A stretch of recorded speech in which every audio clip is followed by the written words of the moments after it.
Hello everyone. So we will continue our chapter Education and British Rule. So in the previous class, previous class के अंदर हमने पढ़ा था कि भाई जो एजुकेशन है बिफोर ब्रिटिश टाइम और ब्रिटिश पीरियड कैसी थी, मीन्स प्री ब्रिटिश टाइम जो एजुकेशन थी वो इंडिया के अंदर कैसी थी, उसके जो सोर्सेस हैं भाई हमें पता कहाँ से लगता है कि भाई वहाँ पे इस टाइप की जो एजुकेशन है वो पढ़ाई जाती है, उसके बारे में पढ़ा था। उसके साथ में एलिमेंट्री एजुकेशन कैसी थी या हायर एजुकेशन वो कैसी थी, या उसके बाद जो हमारे ओरिएंटलिस्ट हैं जो ईस्टर्न साइड की एजुकेशन किस तरह की थी। उसके साथ में बाद में जो क्रिश्चियन मिशनरीज आ गई थी उसने एजुकेशन को कैसे चेंज कर दिया, उसके अंदर कैसे वो चेंजेस लेके आए या उसकी कैसे डेवलपमेंट की। उसके बाद में इंडियन रिफॉर्मर्स या इंडियन एजुकेशनिस्ट या स्कॉलर्स उन्होंने वेस्टर्न एजुकेशन को किस तरह से सपोर्ट किया या उसका फेवर किया, कौन कौन से वो स्कॉलर्स थे, इसके बारे में डिस्कस किया। उसके साथ में हमने जो गवर्नमेंट का रोल है इन द एजुकेशन फील्ड, सो वो क्या था। उसके साथ में हमारे एंजलिस्ट जो थे वो आ गए। अब ओरिएंटलिस्ट और जो एंजलिस्ट थे उसके दोनों के बीच में क्लैश हो गया, तो हमने यहाँ पे चैप्टर ख़त्म किया था। अब एक तरह से क्लैश हुआ कि भाई तेरी एजुकेशन अच्छी है या मेरी एजुकेशन अच्छी है, मीन्स इंडियन एजुकेशन या वेस्टर्न एजुकेशन। अब या ओरिएंटलिस्ट एजुकेशन वाले इंडियन एजुकेशन वाले थे, जो एंजलिस्ट थे वो वेस्टर्न एजुकेशन वाले थे। अब दोनों के बीच में क्लैश हुआ तो क्या है, अब क्लैश को सॉल्व भी करना था। अब क्या था, सो बेंटिक के टाइम पे, लॉर्ड विलियम बेंटिक के टाइम पीरियड के टाइम पे मैकॉलेज हैं, लॉर्ड मैकॉलेज ने एक लॉर्ड मैकॉलेज मिनट्स मीन्स यहाँ पे नोट, उसने एक नोट लिखा। मीन्स अब यहाँ पे नोट का मीन्स, अब यहाँ पे मिनट का मीन्स आ गया नोट। सो मैकॉले क्या था, मैकॉले इंडियन सोसाइटी को या इंडियन पॉपुलेशन को या इंडिया को एक तरह से अनसिविलाइज कंट्री मानता था। इसकी नज़र में जो इंडिया वाले थे एक तरह से असभ्य लोग थे, जिसको सभ्यता के बारे में कुछ पता नहीं था, मीन्स अनसिविलाइज लोग मानते थे। अब इसका मीन्स ये हो गया कि भाई ये जो पर्सन था मैकॉले वो ओरिएंटलिस्ट के बिल्कुल अगेंस्ट था, बिल्कुल क्या था, अगेंस्ट था। अब मीन्स इसके नज़र में जो वेस्टर्न एजुकेशन थी वही सही थी। मीन्स इसने किसका फेवर किया, इसने एंजलिस्ट का फेवर किया। सो इन्होंने क्या किया, इन्होंने कहा कि भाई एजुकेशन के अंदर, इंडिया के अंदर जो इंग्लिश है वो होनी चाहिए, इंग्लिश है वो होनी चाहिए। एजुकेशन में सबसे पहले इंग्लिश होनी चाहिए। जो वेस्टर्न लिटरेचर है या वेस्टर्न कल्चर है उसको ऐड करना चाहिए। एजुकेशन तभी कह सकते हैं तभी सही होगी जब उसके अंदर वेस्टर्न लिटरेचर है उसको ऐड किया जाए। बट साथ में इन्होंने सोचा, इन्होंने कहा कि अपने नोट के अंदर कहा कि भाई जो इंडियन लिटरेचर है उसको एक तरह से अलग कर दो, क्योंकि वो अनसिविलाइज है, उसके अंदर कोई उसकी वैल्यू नहीं है, उसको एथिक्स नहीं है। मीन्स कौन सा लिटरेचर पढ़ाया जाना चाहिए, just western literature. Western literature is best for India और फॉर सिविलाइज द कंट्री। सो इस तरह से क्या है, 1835 के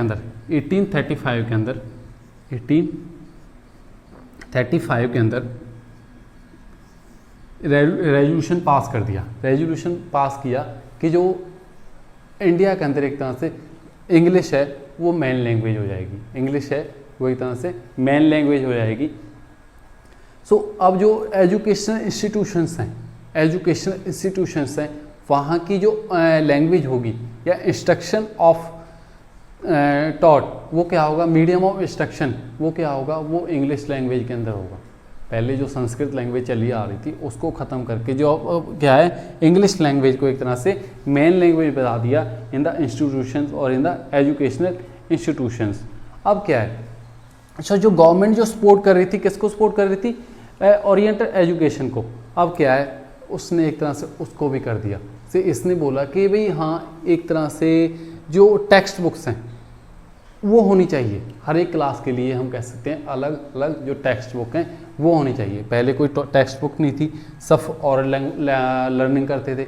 बट इसके आने के बाद क्या है, इसके नोट के बाद इंडिया के अंदर जो टेक्स्ट बुक्स हैं वो स्टार्ट हो गई। सो उससे क्या है, उससे साथ में ये कहता था भाई जो इंडिया के अंदर जो लोग हैं इंग्लिश की वजह से ही जो उनके एथिक्स हैं, उनकी वैल्यूज़ हैं, उनके मॉरल्स हैं, उनकी डेवलपमेंट होगी, उनकी क्या है डेवलपमेंट होगी। इन सेम ईयर इन 1835 जो ऑफिशियल लैंग्वेज है इंडिया की वो क्या बन गई, वो बन गई आपकी इंग्लिश। सो अब इंग्लिश ऑफिशियल लैंग्वेज बन गई ना 1835 के अंदर।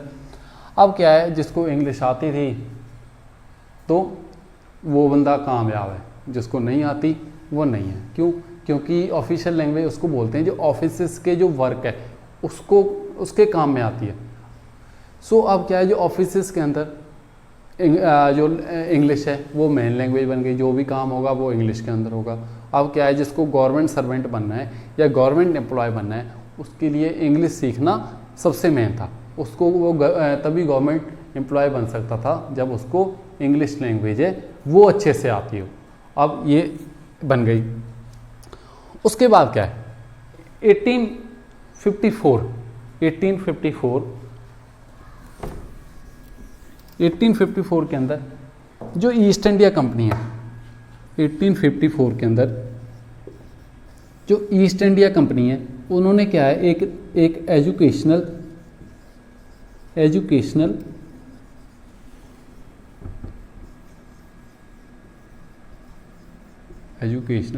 डिस्पैच भेजा, एक एजुकेशनल कमेटी भेजी है, एजुकेशनल डिस्पैच भेजा। वो किसके अंदर भेजा था, उसको भेजा था वुड्स के अंदर, एक पर्सन का नाम है वुड्स। सो उसके अंदर भेजा, इसलिए क्या बोलते हैं इसको, वुड्स डिस्पैच कहते हैं। सो इसने कुछ रिकमेंडेशंस वो रखी। रिकमेंडेशंस क्या थी, सबसे पहले इसकी रिकमेंडेशन थी कि इंडिया के अंदर जो एजुकेशन के अंदर जो ग्रेडेड सिस्टम है उसको ऐड किया जाए। ग्रेडेड सिस्टम मीन्स मार्क्स दिए जाएं, मीन्स मार्क्स कब दे सकते हैं, जब एग्ज़ाम होंगे। सो अब तरह जो चीज़ें थी अब यहाँ से बदलना शुरू हो गई। इसने किसको फेवर किया, इसने ग्रेडेड सिस्टम को फेवर किया। ग्रेडेड सिस्टम के फेवर करने के बाद अब क्या है, इसने अलग अलग जो एजुकेशनल डिपार्टमेंट्स हैं उनको सुपरवाइज करने के लिए अलग अलग मेंबर्स हैं या अलग अलग जो लोग हैं वो उनकी अपॉइंटमेंट की कि भाई हाँ तू ये डिपार्टमेंट देखेगा, तो डिपार्टमेंट्स को देखने के साथ साथ में इसने किया कि फंड्स भी मिलेंगे। फंड्स मीन्स मनी, जो एजुकेशन इंस्टीट्यूशंस हैं उनको भी फंड्स मिलेंगे। अब फंड्स किसको मिलेंगे, अब वो स्कूल लेवल के ऊपर मिलेंगे। स्कूल लेवल के मीन्स यहाँ पे हमारी जो पाठशाला थी या दूसरी तरफ आपके मदरसा थे, मकतब थे। यहाँ पे मैं मदरसा लिख देता हूँ, मदरसा थे। अब उनको फंड्स मिलेंगे। अब फंड्स सभी मदरसा या एजुकेशनल या कहें हम पाठशाला को नहीं मिलेंगे। इसने कुछ कहें अपनी शर्तें रखी कि आप इन शर्तों को जब मानोगे तभी आपको फंड्स मिलेंगे। तो इसकी जो शर्तें थी, सबसे पहले आपका हो गया भाई ग्रेडेड सिस्टम स्टार्ट कर दिया। उसके बाद इसने ज़्यादा फोकस दिया अटेंडेंस के ऊपर। पहले क्या था ओरिएंट लैंग्वेज एजुकेशन के अंदर कि जो अटेंडेंस थी, लोग जो बच्चे थे वो अपनी मर्जी से जाते थे।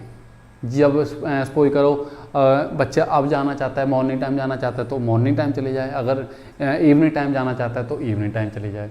बच्चा जाना चाहता है तो आज जाना चाहता है तो आज चले जाए, कल जाना चाहता है कल नहीं जाना चाहता तो ना जाए। बट इन्होंने जोर दिया कि भाई अटेंडेंस है, it is compulsory for every student. Means अब सभी स्टूडेंट रेगुलरली स्कूल के अंदर आने चाहिए, पाठशाला या मदरसा के अंदर स्टडी होनी चाहिए। सो उस स्टडी के साथ ही जो इंग्लिश है उसको भी ऐड किया गया, वो वेस्टर्न लिटरेचर को भी ऐड करेंगे।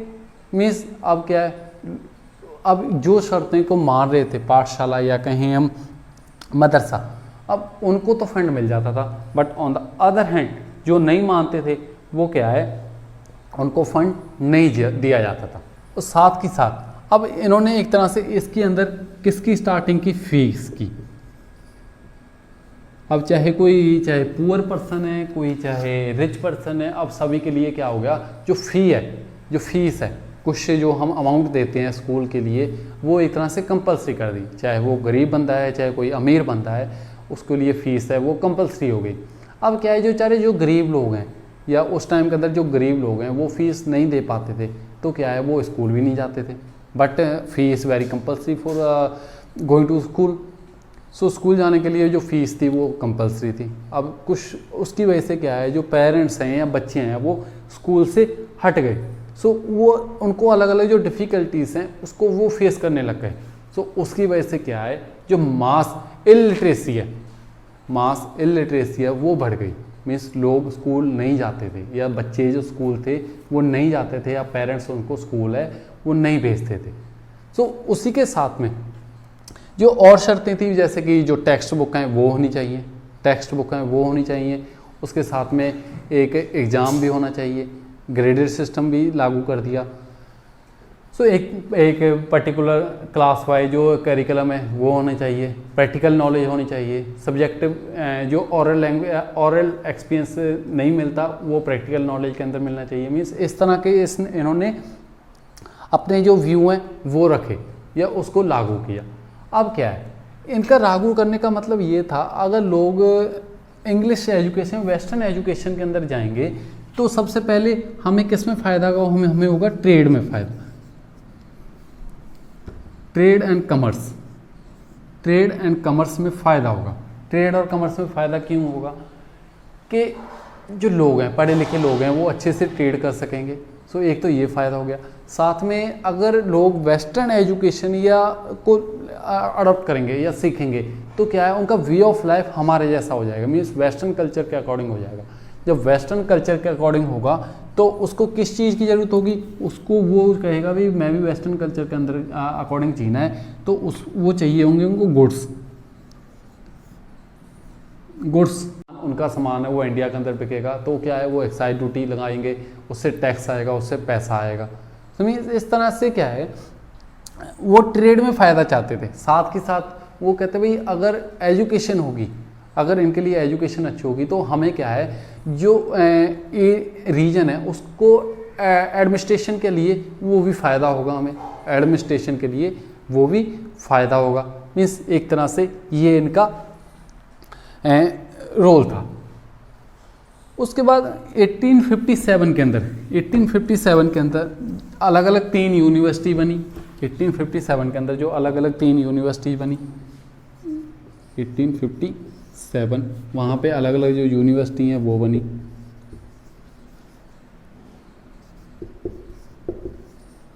सबसे पहले आपकी यूनिवर्सिटी ऑफ कलकत्ता के अंदर आपकी यूनिवर्सिटी बनी, यूनिवर्सिटी ऑफ बॉम्बे,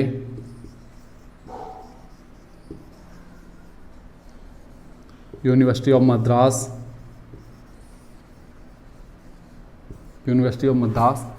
उसी के साथ में 1887 के अंदर 2 यूनिवर्सिटी और बनी, university of Allahabad,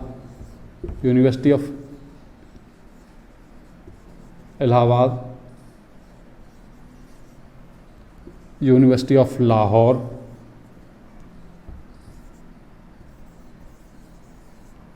of Lahore, means आपकी जो यूनिवर्सिटीज़ हैं ये भी बन गई।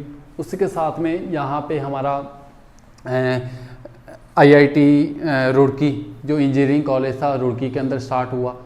सो वहाँ पे क्या था, इंजीनियरिंग कॉलेज, वो जो इंजीनियरिंग कॉलेज था सिर्फ किसके लिए था, वो था जस्ट ब्रिटिशर्स के लिए, जो अंग्रेज़ थे उन्हीं के लिए था। और उसी के साथ में कुछ मेडिकल कॉलेजेस भी स्टार्ट हुए, जिसका सीधा फ़ायदा किसको मिलता था, वो ब्रिटिशर्स को उनका फ़ायदा मिलता था। अब यहाँ पे कोई न्यू चीज़ आई है या कोई नई चीज़ लागू की है तो उसका कुछ नुकसान भी हुआ और कुछ फ़ायदा भी हुआ, मीन्स उसके इफ़ेक्ट भी हुए। इफ़ेक्ट में कुछ पॉजिटिव इम्पैक्ट भी थे या कोई उसके नेगेटिव इम्पैक्ट भी थे। तो यहाँ पे इफ़ेक्ट की बात करें तो उसके कुछ इफ़ेक्ट्स की बात करें तो कुछ नेगेटिव इम्पैक्ट भी हुए और कुछ पॉजिटिव इम्पैक्ट भी हुए।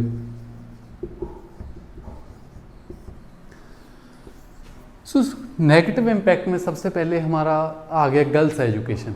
गर्ल्स एजुकेशन को ब्रिटिशर्स के थ्रू हम कहीं जो पॉलिसी लेके आए वो, या उसकी अलग अलग रिकमेंडेशंस थी, उसके अंदर जो गर्ल्स एजुकेशन है उसको टोटली निगलेक्ट कर दिया गया। जो girls education we already discuss in the previous class, so girls education को एक तरह से टोटली है वो निगलेक्ट कर दिया गया। सो जो एक तरह ये हो गया गर्ल्स एजुकेशन।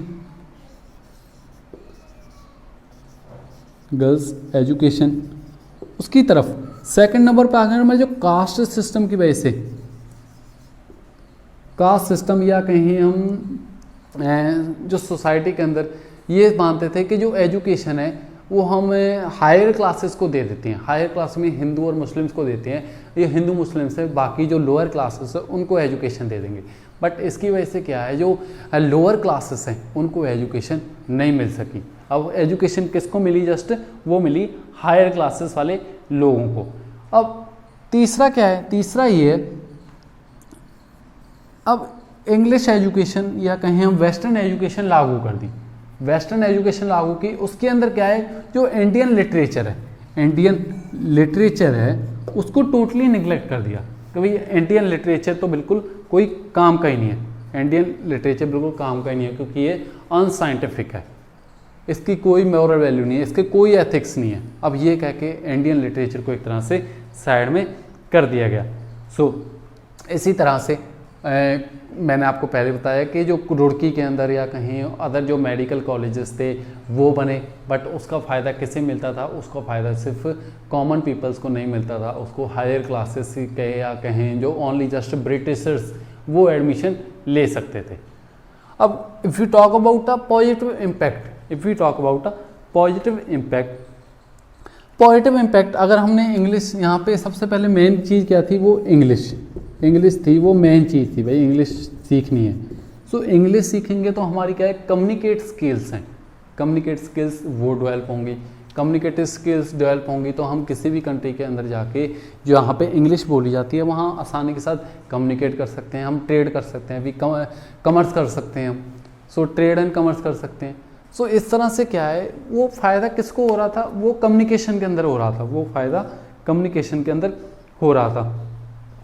सो उसके अंदर क्या है, वेस्टर्न एजुकेशन की वजह से जो इंडियंस हैं वो क्या है, वो एक तरह से मॉडर्न बन गए, वो क्या बन गए, मॉडर्न। अब टाई बेल्ट लगा के मॉडर्न बन गए ना, मीन्स मॉडर्न बन गए, और क्या है उनमें लिबरल्स बन गए। अब क्या है, अब ये कुछ पॉजिटिव इम्पैक्ट्स भी हुए और कुछ नेगेटिव इम्पैक्ट वो भी हुए। सो उसके बाद हमारा क्या है, नेशनल जो एजुकेशन थी, नेशनल एजुकेशन, उसके बारे में डिस्कस करेंगे। भाई नेशनल एजुकेशन के अंदर क्या क्या चल रहा था उस टाइम के अंदर।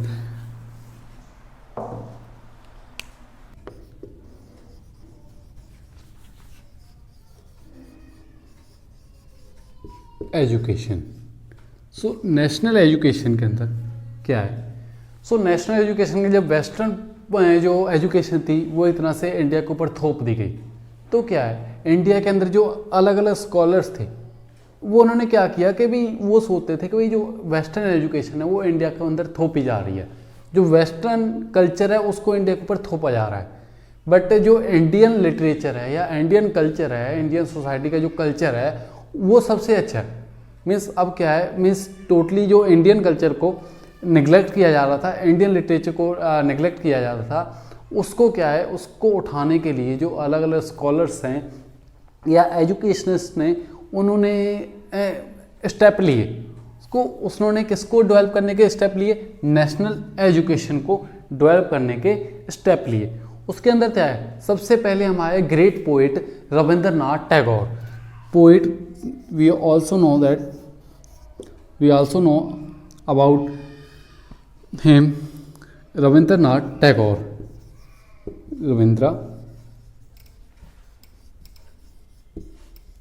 रविंद्रनाथ टैगोर। सो अब इनके अकॉर्डिंग क्या था कि वो मानते थे कि भाई जो वेस्टर्न एजुकेशन है उसको एक तरह से इंडिया के अंदर थोपा जा रहा है, ये जो उनके आइडियाज़ है, वेस्टर्न आइडियाज़ है, उनको इंडिया के जो लोग हैं, ये जो बच्चे हैं, चिल्ड्रंस है, उनके अंदर थोपा जा रहा है। वो मानते थे कि भाई हाँ, हम 4 वॉल्स के अंदर या क्लासरूम के अंदर जो एजुकेशन है उसको अच्छे से नहीं प्रोवाइड करवा सकते, अब बच्चे को सीखने के लिए एक तरह से ब्रॉड चीज़ की ज़रूरत है, या कहीं हम ओपन माइंड की ज़रूरत है, ना कि जस्ट एक क्लासरूम के अंदर हम बच्चे को डेवलप कर सकते। बच्चे की डेवलपमेंट के लिए overall development is very necessary thing. So उसी वजह से क्या है, जो इन्होंने टोटली उसको निगलेक्ट कर दिया, किसको, वेस्टर्न जो वेस्टर्न कल्चर था या वेस्टर्न एजुकेशन थी उसके टोटली अगेंस्ट चले गए। सो वेस्टर्न एजुकेशन के अगेंस्ट जाने का सिर्फ यही था कि हम जो एक क्लासरूम है उसके अंदर बच्चे की टोटली डेवलपमेंट नहीं कर सकते। तो उन्होंने क्या कहा, उन्हें कहा भाई जो बच्चा है एक तरह से वो नेचुरल सराउंडिंग्स के अंदर ज़्यादा बेटर सीखता है, ना कि आर्टिफिशियल सराउंडिंग्स के अंदर। हम कहें जो बच्चा है एक तरह से वो नेचुरल सराउंडिंग्स के अंदर, हम इसीलिए स्कूल्स के अंदर आप देखते हो कि उसको ग्राउंड्स में भी लेके जाते हैं, उसको अलग अलग जो एक्टिविटीज़ हैं उसको भी करवाते हैं, या हम अलग नई नई जगह पे लेके जाते हैं। क्यों लेके जाते हैं? क्योंकि बच्चे को एक तरह से नेचुरल सराउंडिंग्स चाहिए होती हैं। इसीलिए इन 1901 के अंदर उस रविंद्रनाथ का जो ड्रीम था उसको डेवलप किया। क्या डेवलप हुआ उसने? शांति निकेतन। शांति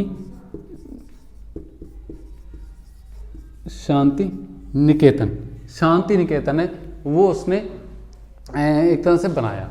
उसके अंदर क्या है, उन्होंने अलग अलग जो सब्जेक्ट हैं या कहें मॉरल वैल्यूज़ हैं उसको बताया। नेचुरल सराउंडिंग्स के अंदर एक तरह से विलेज सेट किया जहाँ पे अलग अलग कहें हम सराउंडिंग्स के अंदर लोग हैं और बच्चे हैं वो सीखते थे। अब इस तरह से उन्होंने डेवलप किया। बाद में जाके वो चीज़ एक तरह से यूनिवर्सिटी बन गई।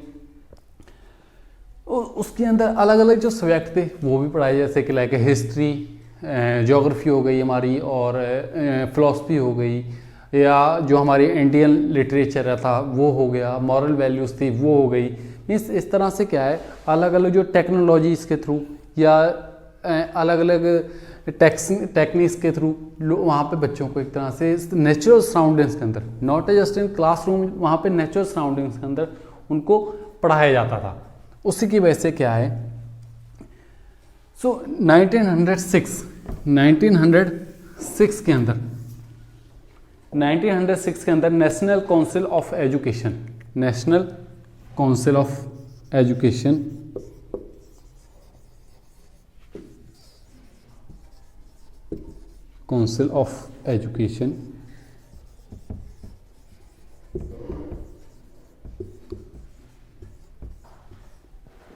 इसको इस्टेब्लिश किया गया। Means national council of education, इसके अंदर इसको स्टार्ट किया गया, जिसका सिर्फ यही था कि जो इंडियन लिटरेचर है, जो इंडियन एजुकेशन है, उसको भी साथ के साथ प्रोवाइड करवाई जाए। अगर नहीं प्रोवाइड करवाएंगे तो क्या है, एक तरह से जो इंडिया के ऊपर जो वेस्टर्न कल्चर है जो थोपा जा रहा है, एक तरह से लागू किया जा रहा है, उससे क्या होगा, वो उससे जो अपना कल्चर है वो ख़त्म हो जाएगा। सो उनका मतलब ये था कि जो इंडिया के अंदर medium of instruction, medium of taught वो क्या होना चाहिए, वो हमारी लोकल लैंग्वेज या हमारी जो नेशनल लैंग्वेज है वो होनी चाहिए, ना कि इंग्लिश होनी चाहिए। मीन्स अब क्या है, इन्होंने इसके लिए इसकी डेवलपमेंट की। उससे डेवलपमेंट से क्या है, उसके अंडर जो नेशनल स्कूल्स थे या कॉलेजेस थे वो डेवलप हुए। उसके अंदर हमारी विद्यापीठ स्टार्ट हुई, विद्यापीठ, और जो अलग अलग यूनिवर्सिटीज़ थी जिसके अंदर जामिया मिलिया इस्लामिया यूनिवर्सिटी आ जाती है। सो जो विद्यापीठ कहाँ पे स्टार्ट हुई, बनारस और इलाहाबाद के अंदर। जो हमारी जामिया मिलिया इस्लामिया जो यूनिवर्सिटी वो अलीगढ़ के अंदर इस्टेब्लिश की गई। अलीगढ़ के बाद ये बाद में दिल्ली शिफ्ट कर दी गई, दूसरी जगह पे शिफ्ट कर दी गई। ये सब क्या था, यहाँ पे जो इंडियन कल्चर है या इंडियन एजुकेशन है, इंडियन लिटरेचर्स है, उसको पढ़ाते थे। उसी के साथ में यहाँ पे अलग अलग जो महात्मा गांधी है उन्होंने भी इंडियन एजुकेशन को सपोर्ट किया। मीन्स हमारे रविंद्रनाथ टैगोर को सपोर्ट किया। उनका मतलब ये था कि बच्चे को सिर्फ हम कहें मेंटली नॉलेज या कहें हम नॉलेज देने से ही बच्चा की डेवलपमेंट नहीं होती। बच्चे को मतलब उसकी जो सोल है, उसकी आत्मा है, वो इतना से तृप्त होनी चाहिए, वो सेटिस्फाइड होनी चाहिए, तभी उस एजुकेशन का कुछ फ़ायदा हो सकता है। इसलिए उन्होंने क्या है, एक नई स्कीम लिखा है, टीचिंग स्कीम, जिसको बोलते हैं नई तालीम। क्या लिखा है? नई तालीम। नई तालीम मीन्स न्यू नॉलेज, नई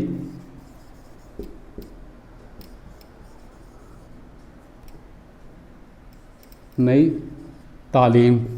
सो नई तालीम मीन्स जो एक तरह से बच्चों को एक तरह से नई शिक्षा दी जाती थी या एजुकेशन दी जाती थी, उसकी एक तरह से स्टार्ट हो गई। सो अब यहाँ पे क्या है, अब हमारी एजुकेशन है या नेशनल एजुकेशन के अंदर हमारी वेस्टर्न एजुकेशन के साथ हमारी जो नेशनल एजुकेशन है वो भी शुरू हुई। इसी की वजह से जो आज थोड़ा बहुत यहाँ पे इंडियन कल्चर को पढ़ाया जाता है वो है, वरना अगर टोटली अगर नई इंडियन एजुकेशन पॉलिसी ना बनती तो उस अब तक क्या है, वो हम टोटली हिंदी, पंजाबी या कोई अदर लैंग्वेजेस हैं या रीजनल लैंग्वेजेस को छोड़ के हम सिर्फ इंग्लिश के ऊपर फोकस कर रहे होते। अब जो मॉडर्न एजुकेशन है वो अलीगढ़ और बड़ौदा के अंदर स्टार्ट हुई। तो वहाँ पे किस तरह से स्टार्ट हुई, वी विल डिस्कस नाउ।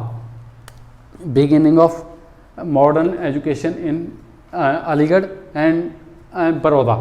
ठीक है, तो सबसे पहले बात करेंगे अलीगढ़ के बारे में।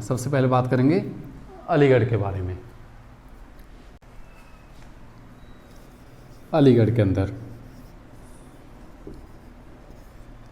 मीन्स अब क्या है, यहाँ पे beginning of modern education in Aligarh and Baroda. So सबसे पहले जो मॉडर्न एजुकेशन थी वो कब से, बड़ौदा के अंदर, जो वहाँ के सर सैयद अहमद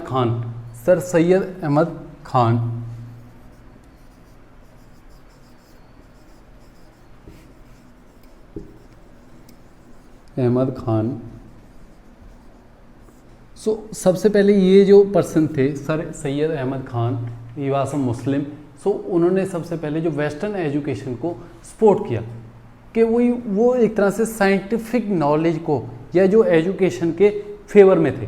तो उन्होंने क्या किया, सबसे पहले अलीगढ़ के अंदर जो इंग्लिश मीडियम स्कूल्स वो स्टार्ट किए। अलीगढ़ के अंदर क्या है, जो इंग्लिश मीडियम स्कूल्स हैं उसको स्टार्ट किया एंड उसको जो वेस्टर्न एजुकेशन है उसको एक तरह से प्रमोट किया। सो इसी के लिए उन्होंने सबसे पहले 1875 के अंदर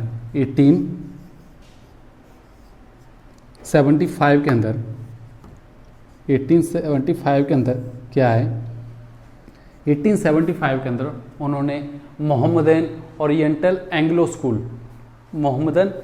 एंग्लो ओरिएंटल स्कूल बनाया।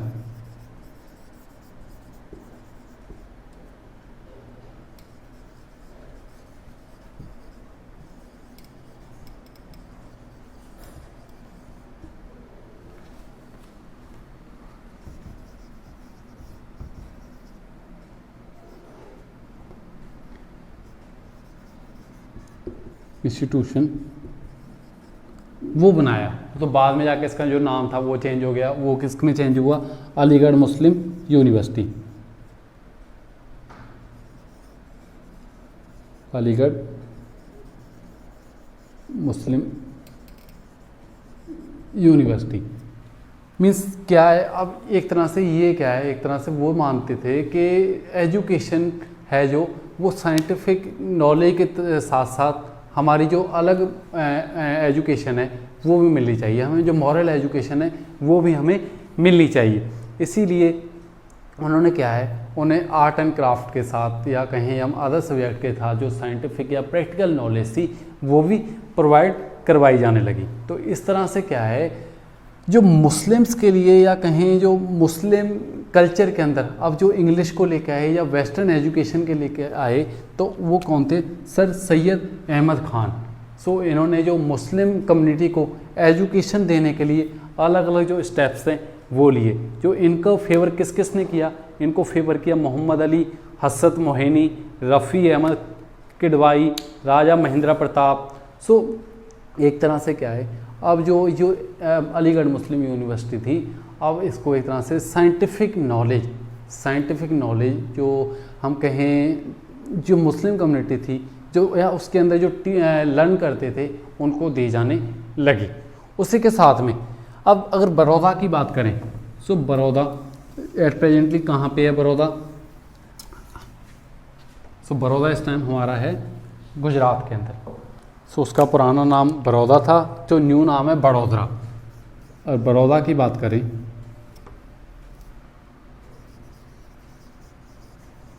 बड़ौदा एज प्रेजेंट बड़ौदा इन गुजरात। सो वहाँ पे क्या है, वहाँ पे महाराजा सयाजी राव गायकवाड़ ने एक तरह से बड़ौदा के अंदर जो प्राइमरी लेवल के ऊपर या प्राइमरी स्कूल्स की सबसे पहले सयाजी राव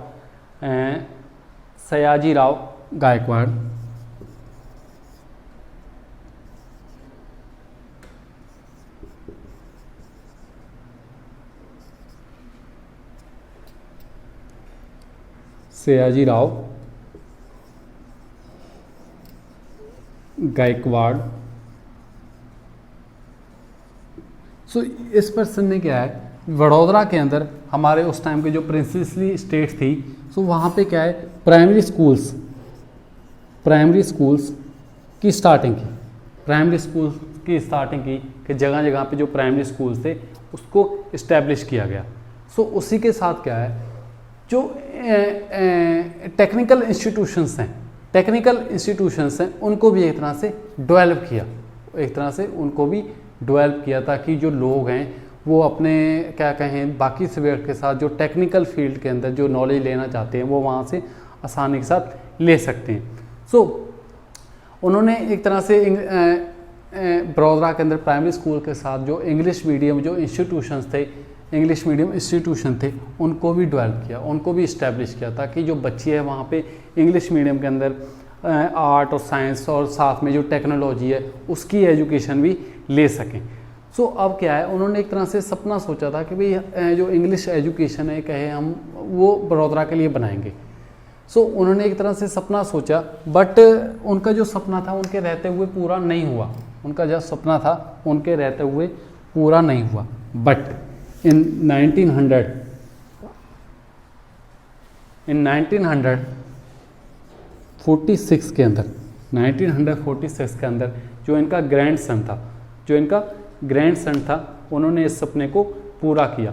तो वहाँ पे क्या किया, वहाँ पे जो बड़ौदा कॉलेज था, जो बड़ौदा के अंदर जो कॉलेज बनाया था वो एक तरह से सयाजी राव यूनिवर्सिटी के अंदर चेंज हो गया। सो वहाँ पे पहले क्या था, यहाँ पे 1949 आएगा। सो पहले वहाँ पे जो सयाजी राव ने एक तरह से कॉलेज ऑफ बड़ौदा बनाया, कॉलेज ऑफ बड़ौदा ये तो बना दिया, बट उनका जो क्या बोलते हैं हम ड्रीम था वो क्या था कि मैं बहुत बड़ा जो इंस्टीट्यूशन है वो बनाऊं, बट उनकी डेथ हो गई। बट 1949 के अंदर क्या हुआ, जो उनके ग्रैंडसन थे उन्होंने क्या वहाँ पे यूनिवर्सिटी बना दी बड़ौदा कॉलेज की, उसका नाम रखा है सयाजी राव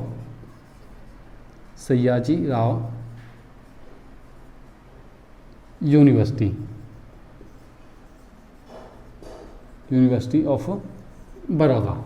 अब एक तरह से उनका जो ड्रीम था वो पूरा कर दिया। किसने किया? हिज ग्रैंडसन प्रताप सिंह गायकवाड़ ने। जो किसका ग्रैंडसन था? वो सयाजी राव का ग्रैंडसन था। सो वहाँ पे क्या है, हमारे जो टेक्नोलॉजिकल जो नॉलेज है या कहें में इंजीनियरिंग फील्ड के अंदर जो नॉलेज है या अलग अलग जो एजुकेशन है वहाँ पे प्रोवाइड करवाई जाती हैं। अब ये चैप्टर आपका टोटली था कि जो एजुकेशन थी वो ब्रिटिशर्स के आने के बाद किस तरह से चेंज हुई, उसके अंदर क्या क्या चेंजेस आए।